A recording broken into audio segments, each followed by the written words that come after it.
The streets of New York were fine in 1932. The taxis ran day and night. The city was emerging from the Great Depression, and it was after midnight. It was in this setting a drama that seemingly dwarfed all the hurt the city had endured was underway. If things go one way, this story becomes exploitation and menace. Should it take another turn? The pendulum swings to redemption and hope. Every story has its battle, and good is always challenged by evil. And this story begins in a cab. Taxi? Hello there. Where to, mister? Downtown. The 5th and Broadway. Yes, sir, you got it. Is there, something the matter with you, sir? Excuse me? I just seem a little high-strung. Just drive. And leave me alone.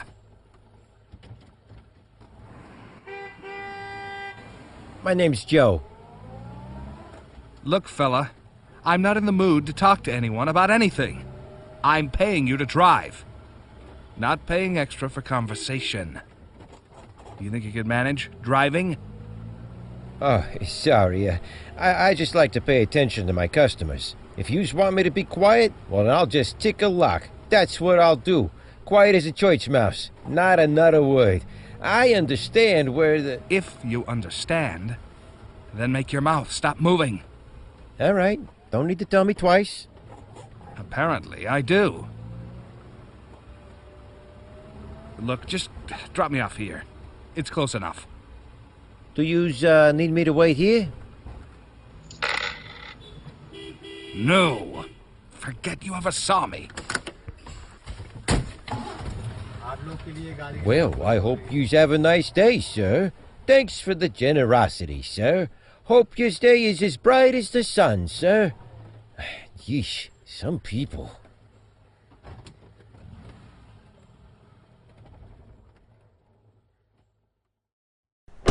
How's tricks, Scotty? I can't complain. You? Just had one bad apple in the back seat today. I don't think he had a grateful bone in his body. Didn't even like me talking. Can you imagine? Yeah, strange. Can't say as I blame him, Joe. You do like to flap the gums. Just inviting a little conversation to pass the time. Mr. Fancy Pants was having none of it. Some people pay extra just to keep things quiet. Gotta learn to respect the customer, Joe. He's right, Scotty. I mean, this guy was a snappy dresser, respectable hat, nice suit. Why on earth would he want to talk to me? You know, me just being a cabbie and all. Sure, and they gotta know our place, Joe. But remember, at the end of the ride, they still pay us. Maybe we got some use after all. Well, sure we do. Almost got the back cleaned out, which is good. Because let me tell you, I'm ready to go home. Oh, you ain't kidding, Joe. These long days make it a real pleasure to go home. Let's see. Huh? Well, what have we here? Someone left you something to read, eh, Joe? Wrapped up real nice. You do know how to read, right? Ha ha. You're very amusing, Scotty. But this doesn't look like a normal book. No, it has the look of a ledger. You know, something a bean counter would use. I bet someone's missing that. Is there a name? Lots of names, but, they look like they're old customers, or something, eh? I gotta let Leo know about it. Hey, all right then. I'll see you tomorrow, Joe. See you, Scotty. Hey, don't take no wooden nickels. Full of hysterics, ain't you, Joey? Hey, Leo. What can I do you for? I found this in the back seat of my cab. Just toss it in the box. If it's that important, someone will show up for it. Seems like this one could be pretty important. Just a ratty old book, Joe. Nah, it's a ledger, Leo. Ledger? Really? Here, let me see that. Ain't never seen nothing like it. What? What did I miss? Here, look at this.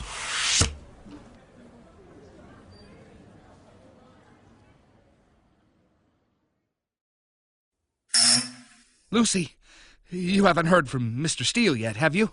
No, sir. Not in his office yet. You want I should call him? No. That's all right.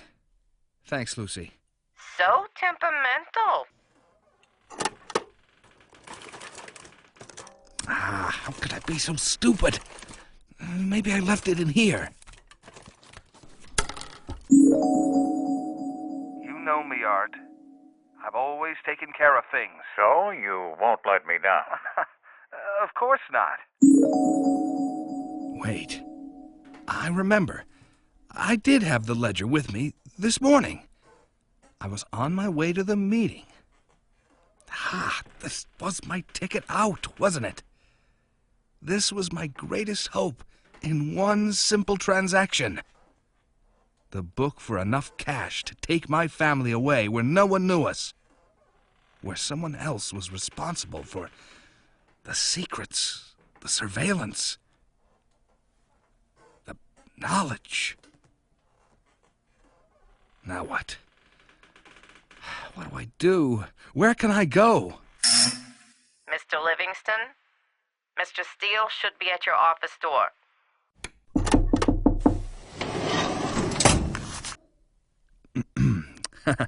Come in. Hello, Frank. Good to see you. Thank you, Mr. Steele. How's the family? Good. They're all good. Didn't little June start school this year? Yes, sir. Did you need something? You know, I was hoping you had some information for me. Oh, information. Sure. I asked you about June, and you confirmed she's in school. Now, for something a little harder, any idea where the special ledger might be? Why? Is it gone? Of course it's gone. You wouldn't ask if it's not gone. Oh, that's just horrible. I know that meant everything to you, sir. That is true. I have spent years putting that book together, and I have plans, big plans. But as it turns out, it's gone missing from the vault. Seeing as how only 2 know how to get into the vault, and seeing as how I haven't been in the vault in a week or so, and seeing as how the book is missing, I am left with a single conclusion. Just one, eh? Just one real possibility. Where's the ledger, Frank? You do have it, don't you? I was just looking it over, Mr. Steele. I was going to put it back. Oh, I'm sure you were. So, where is it now, Frank? I don't know. You don't know? No, sir. I had it carefully wrapped and was heading downtown when... Think, Frank. Yes, that's it. I took a cab. Annoying driver. What was his name? Jim, John, Gerald... Joe. That's it. The cabbie's name was Joe. Did you happen to notice the cab company, Frank? Yes, Skyliner. I remember because their cabs are usually very clean. I always look for a Skyliner when I am less interested in the quality of the cab than I am the return of the ledger, Frank. You know, this means everything to me. To help you locate the missing book, I have asked my associate Ernie to be your bosom pal, you know, to make sure you don't get sidetracked. You's got it, boss. Once we find the ledger, Ernie will help ensure nothing happens to it. You understand, don't you, Ernie? Clear as the East River, boss. You inspire great confidence, Ernie. You's making me blush, boss. Well, Frank, I do hope I hear from you soon. My plans fail without that ledger. And, Frank? Yes, sir? I don't plan to fail.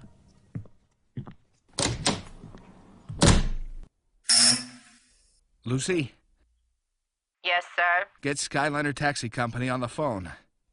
Right away, sir.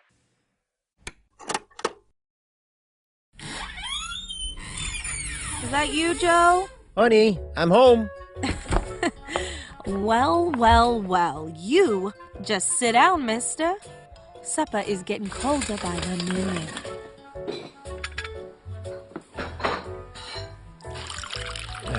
Oh, use the doll, Ruby. Well, I can't disagree with you, Joe. I mean, after all, you married well. Well, I hope you're in the mood for pot roast because that's all I got. That'll be swell, sweetheart. By the way, Gary is dropping by later. Oh, your brother?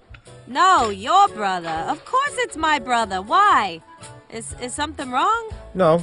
Actually, I'm glad he's coming by. Got something I want to talk to him about. You got police business, Joey? Yeah, maybe. What did you say?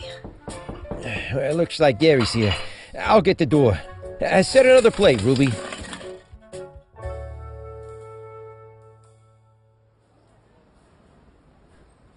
Hello, fellas. Lovely night. The garage is closed. Our cabbies are on the streets if you need a ride somewheres. Hello, my name is Frank. Lovely to meet you, Frank. I'm Leo. Now come back tomorrow. Oh, believe me, I wouldn't impose if it weren't so important. So this has nothing to do with a cab ride? No, No, I actually took a ride in one of your cabs this morning. I'm almost embarrassed to say this, but I think I left something behind. Well, Frank, you may be in luck. We clean out the cars after every shift and put everything that isn't garbage in this box. Feel free to check it out, Frank. You're too kind.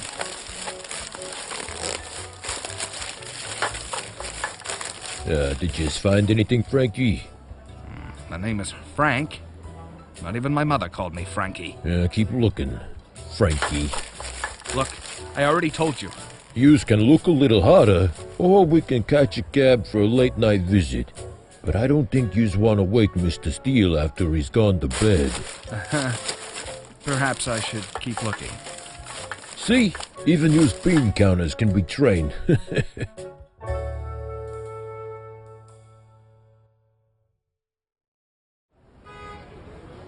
Get the window, will you? Yeah, sure thing, boss.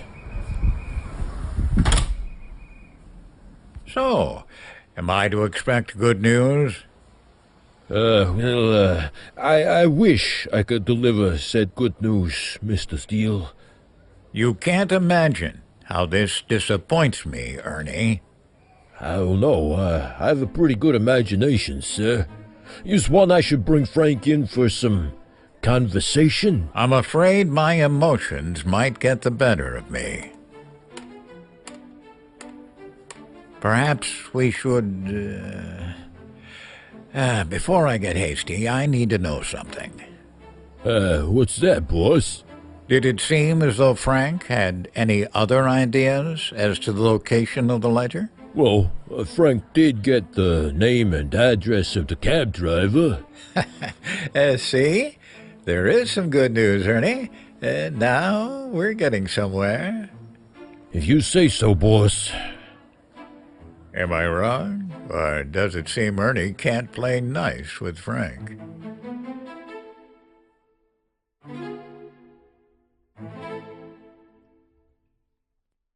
Thanks for the meal, sis. It was terrific.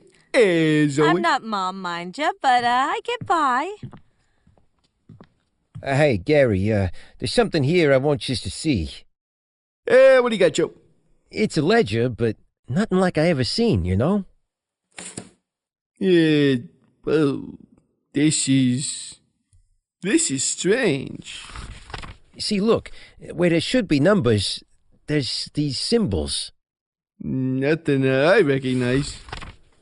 There are names over here to the left, followed by places. These people are from all over the world. It made me wonder if maybe the symbols are other languages. Yeah, it could be.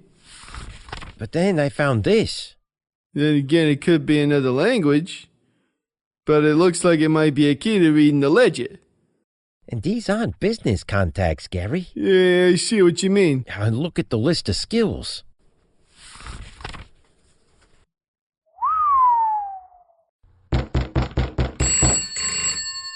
Honey, would you just get the door? I'll get the phone. Anything for you, sweetheart. Hello? Hey, Joe, look, there was two guys what came by and was looking for that ledger. You didn't take it, did you? I'm coming. Keep your shirt on. Oh, yeah, I wanted to show Gary, my brother-in-law, on the police force. Look, Joe, I'm sorry, but I told him where you lived. You did what? Well, the big one has a way of making you feel cooperative. You know what I mean? Wow. Can I help you, gentlemen? Joe? Joe! Oh, I gotta go, Leo. Oy, he must be the big one.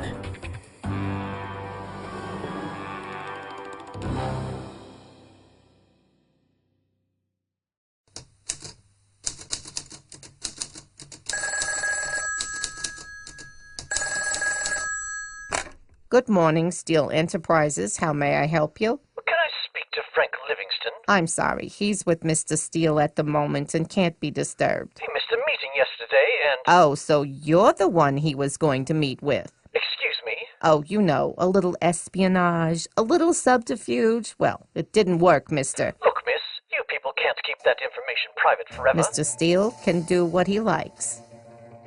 By the way, who should I say called? Clyde Sutterville. Wait, I mean Billy, Collins, oh, heavens, Gotcha. Have a nice day, Clyde. Yes, Lucy? We need to talk.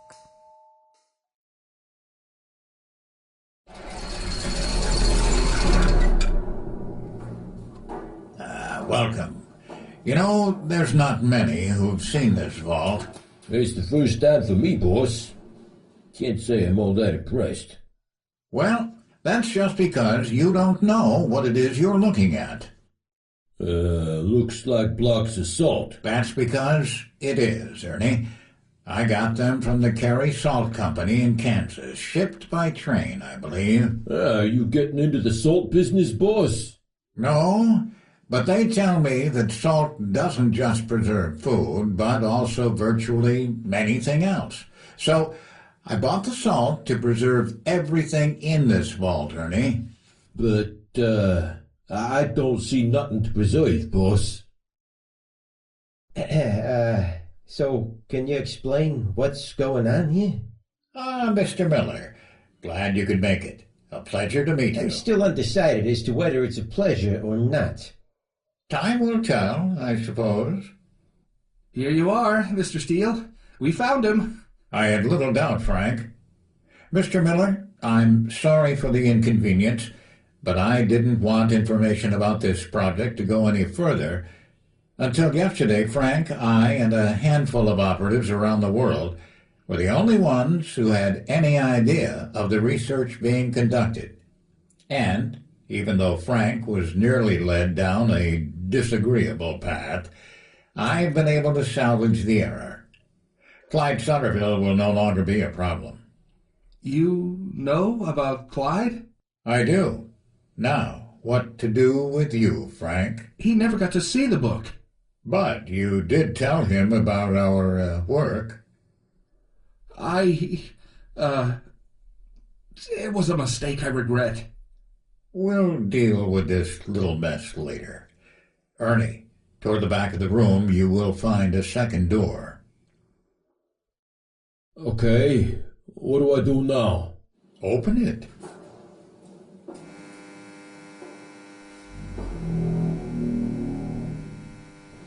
Walk with me. What is this place, Mr. Steele? Well, Joe, I like to call it the Vault of Amplified Mortals. And that stand in the middle of the room, well, that's where the ledger you hold belongs. Would you be so kind as to put it back in place? Okay. This room contains some of the artifacts used by a group of people who are scattered across the globe. And that room over there is a sound booth for interviewing them when they visit. Are they soldiers? Well, they could be. but most have chosen something different, something less visible. Such as being an accountant, like Frankie. Not exactly. I assume you found the key to my self-created symbols, Joe. Yeah, I did. Then you know that the people in the book have an impressive list of skills. They can fly, create storms, run faster than a car, see things we can't. Yeah, I saw the list. Sounds like a dime novel to me. Hard to believe, isn't it? Like a work of fiction. Perhaps you can understand why I've had to keep this project secret, why I don't share it with friends. Well, let me be very clear. These amplified mortals are very real, but none of them want to be recognized. They work where we work. Their children attend our schools, but in most cases, they just want to be left alone.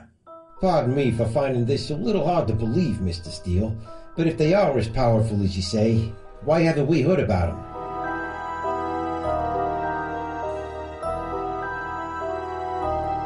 Why, indeed. Every time an amplified mortal has chosen to use their skills, their powers, to aid mankind, it has resulted in distrust and misunderstanding.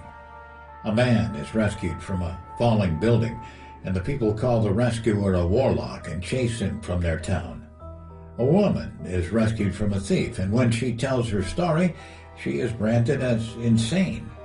You see, there are many who are placed in asylums who are sharing true stories of a heroism that is unlike anything mankind knows. And every good deed of an amplified mortal is auctioned cheap to a skeptical crowd. Oh, they exist, but they can't accept the loss of good men and women who are simply telling the world a truth they don't want to hear. They're outcasts when they show their strength. They're mistrusted. They are the least among us with the greatest to offer. They rarely age. They are often secluded. They would like to help, but if they can't, then they just want to be left alone. As for the rest of my life, Joe, I am dedicated to changing the perception of these amplified mortals. I will do so with the power of the pen. With each stroke, with each idea, with each story, I will make these men and women come to life for the skeptic. They will emerge as victorious heroes. They will become what every boy and girl dream of being. In time, amplified mortals will come out of the shadows and do the impossible for the benefit of mankind. How will this be accomplished? Today, printing presses are being assembled that are to be delivered to this building. Those presses will deliver story after story, each featuring an amplified mortal who can save mankind from the worst villainy, natural disaster, and even threats from distant planets. These stories will break down barriers and transform these men and women from outcast to hero. As people move away from distrust, perhaps the real heroes behind these stories will make themselves known in some way. Yes, Joe, we will change history with each passing story. We will bring life to these heroes in hiding. This is why the ledger is so important to me. Will they trust you? Yes, but they don't trust many. Why, to let this book fall into the hands of a man like Clyde Sutterville would mean these amplified mortals would be hunted down and made enemies of the state and a spectacle to the masses. What's to become of me? As peculiar as it may sound, Frank, I'll be giving you a new role within the Steele Enterprise family. As an accountant, you have always been a stickler for details. You will be in charge of ensuring details of our heroes are factual in each story according to the information we've gathered in the ledger. You'll edit each new story we print. You're not going to fire me? Not if you can prove your worth as editor. Well, that's disappointing. And what about me? I mean, you showed me everything in the vault.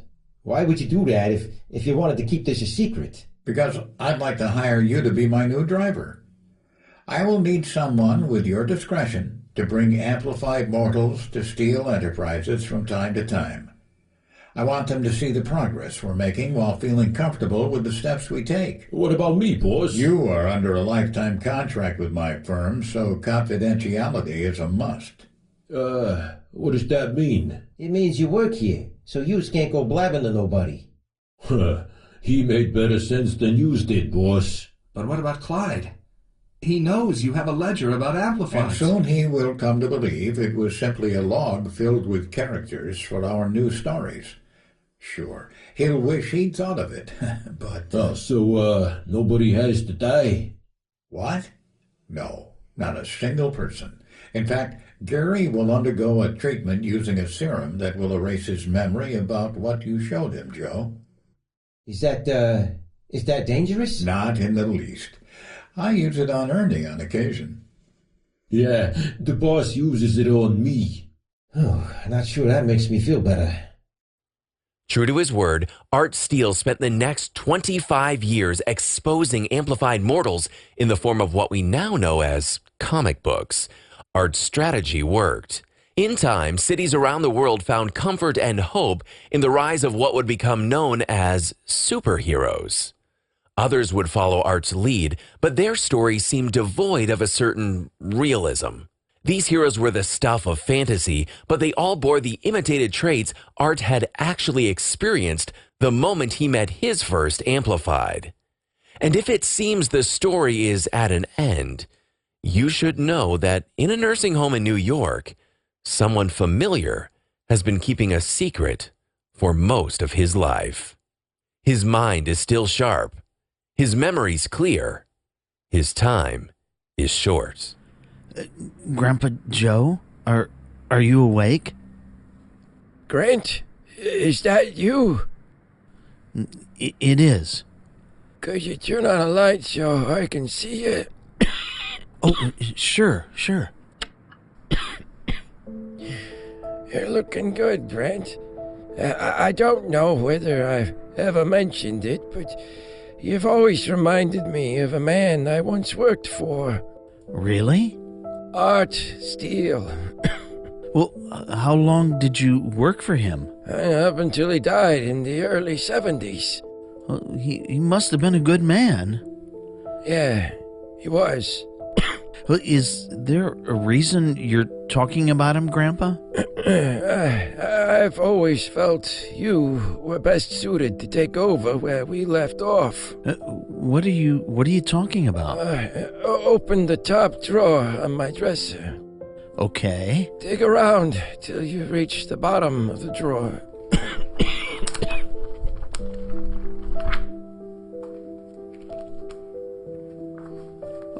It's an old ledger.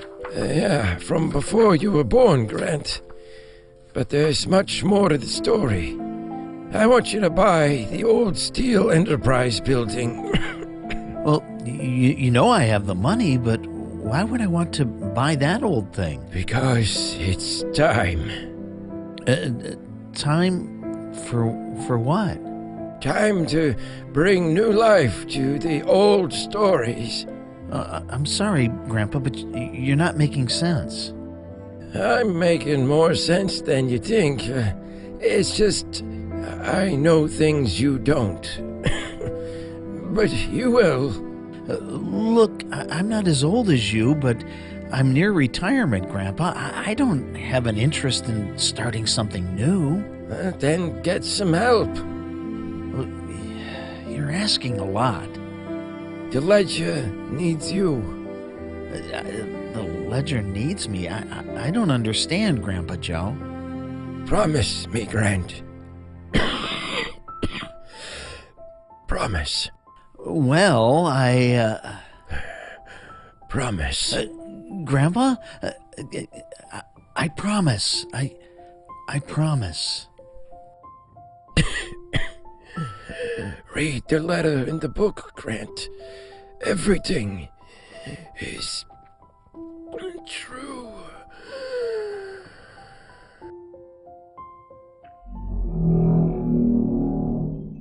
So this was his secret. An ancient vault with blocks of salt?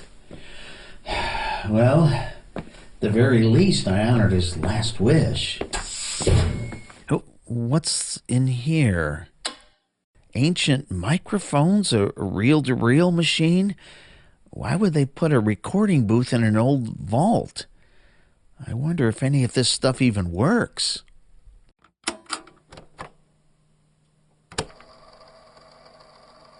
I see you found it. And that means our work here may have a future. You should have the ledger of amplified mortals. Just know, I've met some of them. They actually exist. Most of them don't age, so you could meet them too. That's where the ledger will become important. Please, track them down and show them that there's still a place for them in this new age. In this vault, you will find hundreds of interviews I've had with many of the amplified mortals. Spend time listening. They have a heart for the betterment of mankind. The world will need them. You will need them. Return often. Get some fellas you trust and continue what we started. As Mr. Steele once said of the Amplifieds, in time, they will come out of the shadows and do the impossible. Take these men and women from the pages of the comic books in this vault and introduce them to the world. It's your time and their future.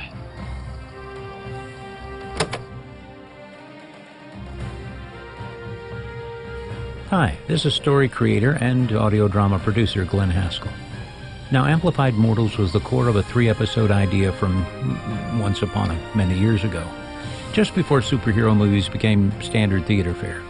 When the film started arriving more frequently than advice at a family reunion, well, I set this idea aside. Well, this past year, I jettisoned the 2nd and 3rd episode and simply concentrated on a fictional origin story with no ties to any particular characters. Plenty of good reason not to go there. Suddenly, I felt as if I had a decent vehicle to tell this story. You can be the judge. I took the time to think about all the wonderful people I get to work with and sought to determine who might fit roles in this world. I think I found them. Let me give you their names. Caleb Svensson, Randy Strew, Bethany Baldwin, Joe Stofko, Frank Yulee, Hunter Adkins, Aaron Bamer, Jonathan Cook, Peter Fazzari, and Natalie Stanfield. Thank you so much for taking the time to drop in. Enjoy some moments in a fictional 1930s New York, and maybe leave with a few possible ideas on superheroes. Amplified Mortals, written and produced by Glenn Haskell for First Acts Productions. Copyright 2024. All rights reserved.